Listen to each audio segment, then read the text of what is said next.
hojik lei jariba se 38/9 gi area ni hojik khoi cheng ye nana bagi damakta khoi kiu lepa na singba haujare aduga hojik cheng je horen akhoina kilo keno sida phalasida thangkalaga disden phalasida thangkalaga horen kilo on ba phona bada awabo egedabna maram oraga hojik patra ma da khoi kilo manga je patra ma da kilo manga je kaya karai bok san ge abdu hojik mayam mangda akhoi public mayam mangda ni akhoi na hore patra don bada singa ba leitana ba adu thangkalo da patra don thangkalo patra du wei kya legenge gram chom yang khai lere patra sida se adudi kilo amaga gram chom yang khai olo patra sigi arumba yauna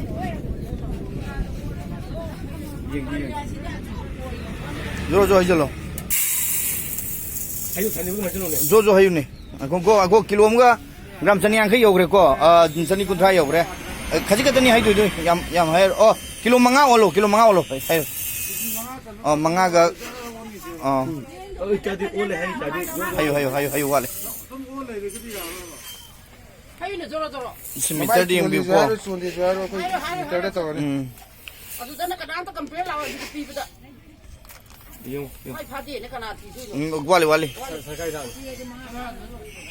Wale hayo.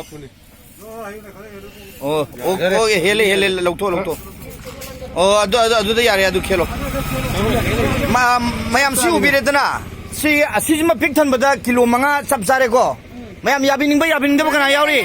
Hayeng complain taro ka dia complain tu laujaro mayam mang dane khoi si open forum dani ko taujari se mayam gi pen da hojik haibio hayeng tungda keno to budu ngai jade mayam haining ba lere ka di hoji haibio adudi yare ko video se mutha sarage ko